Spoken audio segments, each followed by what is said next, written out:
Yamakadai kuterera panguva dzino ndiyo channel yenyu inonzi Kulian TV apo patinokupai ma-updates now nezvinhu zvakasiyana-siyana zvinenge zvichiitika nekutora nzvimbo munyika dzekwedu. Nhasi muri yeZimbabwe musi wa 31 July zvinhu zvisina kumira zvakanaka. There was an attempt yekuti kunge kuchiitwa demo, but nyaya mberi panapa muri yeZimbabwe iri kuitika ndeyekuti zvoni comrade Nyokayemabhunu vari kutarisirwa kulenda nhasi munyika yeZimbabwe. This is the update.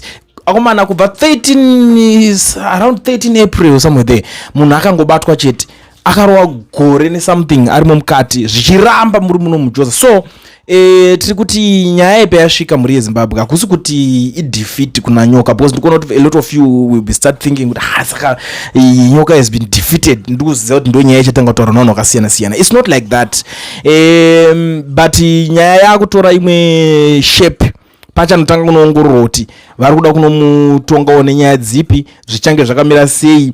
I understand kuti macharges mamwe anogona kuzongoda kubudikira, because reason yakadzoserwa haisi nyaya yekuti munhu ingatonzi yakuda kutodedzerwa Interpol yobva yatonzi munhu akutoitwa extradition. Munhu akabva kuZimbabwe muna 2017 obva azonzi abudikira because of anga akubuda ari critic hombe yegovernment because nyoka pane nyaya dzekupusha chinhu cherevolution he was more vocal than Geza, and everyone knows that. Nyoka akaloka ma-streets, Nyoka was talk of the town, Nyoka was something else. He was a dangerous communicator, but because of that ndo zvakaita kuti vaite se vatange kuzomutsoma. And unoona kuti zvinhu zvanawa ndo zvangori Geza did almost the same paakazouya paipa akatanga kunzi Geza akazodai, so plus tiri kunzwa kuti anzi akazouraya munhu zvaitaurwa nana ziyambi. So matambirwa anoitwa nyaya dzacho tikatarisa all the delay yakaitwa ari muremand yemuno muSouth Africa, it was because ivo vaiti it's not political, mwachiti it's political. Pachingorwa ma-delayings pakarohwa ma-appeal asingapere paingotaurwa zvakasiyana-siyana, but nhasi ndo zuva racho romanga makamirira muri yeZimbabwe. Zvazongoenda nepamwe zvinhu zvanga zviri kurambwa since day one nevanhu vazvichinzi hazviite kuti paitwe extradition, because nyaya yanga ingori pachingonzi extradition yakatombonyararwa, vanhu vakatombokanganwa, vanhu vakatomboita move on nelife dzavo, but izvezvo zvatanga. And guess what, ndichange ndichikupai ma-updates kuti zvichange zvafamba sei, nyoka azoitwa sei, atongwa neipi nyaya yacho, because womanaka hatisi kufara, zvinhu zviri kurwadza, but chekuzviita hapana. Nongona mboya umboda kutraya kuda kunoshinga kutaura on a straight face, but unoona kuti straight face pangubachoka inohotadza kushanda.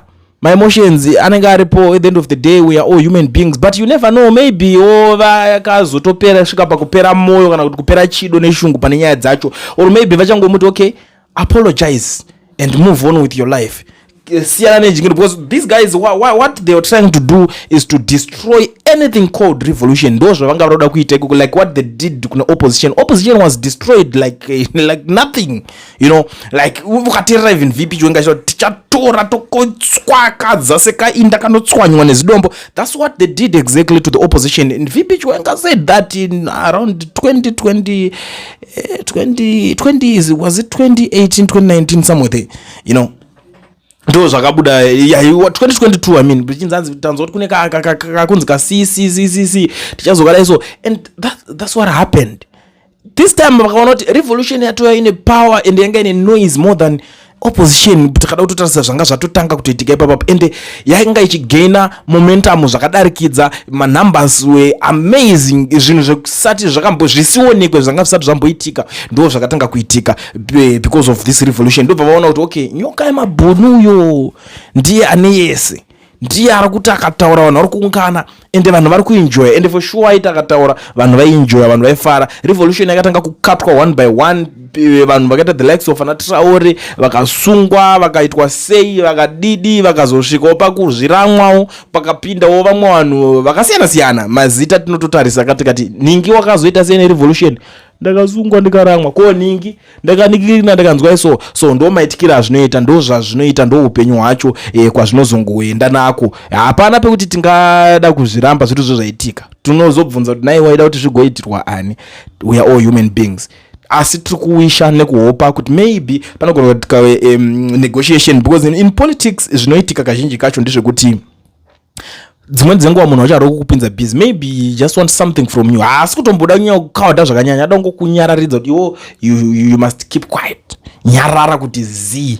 Kana vapedza kusaina zvinhu zvavo vapedza kusisina kana hwana ari kusumudza musoro, and then kana kuti votokudza kuti dzoka kwatiri, you never know. Maybe unotozoshamisika utonzwa kuti munhu aramwa adzokera kana kuside kune avo, because you know what they normally say kuti if you can't beat them join them. So unozodepa nyaya dzacho. So ndo nyaya iripo. Nyoka ndichazokuudzai kana achinge alenda chazvo, but nyaya iripo ndekuti izvi zvaziri kutogadzirwa nyaya dzacho, or maybe as I'm speaking to you maybe atori mundege, but expect that maybe kutanga na 6 o'clock anofanira kunge alenda kunyika yeZimbabwe kuko kwandimazvona, because dzitori nyaya dzekuti dzatogadzirwa dhara angashogadzirirwa kuti mapapers acho ekuti atopinda mundege zvinge zvichitoitika. Asi ndisandaenda regedze ndishandise mukana uno kuzivisawo mhuri yeZimbabwe yese iri munyika yeSouth Africa ine vanodawo kuregisterwa macompanies nekuvhurirwa maFNB business account vasina mawork permits kana mastudy permits. Ndiri kuti mukana ndiwoyo, batai company iyo inonzi Education Research inotungamirirwa nana Mukoma Owen dzinova idzo shasha pakuregister macompany nekuvhura maFNB business account.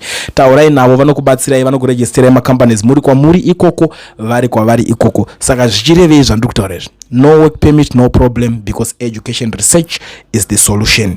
Namba dzavo ndo dzandasiyapo dziri paflyer idzo. Zvakare kune vari kuda kutenga dzimotikari, inzwa akashama kana unotenga mota muno muSouth Africa, let's talk about Kia, uda kuita kana zveBolt, Uber, uda construction vehicle, chirori, whatever, anditi mota dzeKia dzakasimba, but yo uri kunyazoshaya kuti ndonyatsosvika sei link racho. Kuna vamwe vanokuti vanoqualify kutora mota nezvikwereti, but hausi kuziva ndoita sei, uri kuda pre-owned here, uri kuda brand new here. Tora namba dzeEducation Research, vanokwanisa kukuassist kuti ukwanise kunoqualify kuti uwane mota. Ameno kana ndataura zvabatsira ipapo ane nzeve dzekunzwa anzwa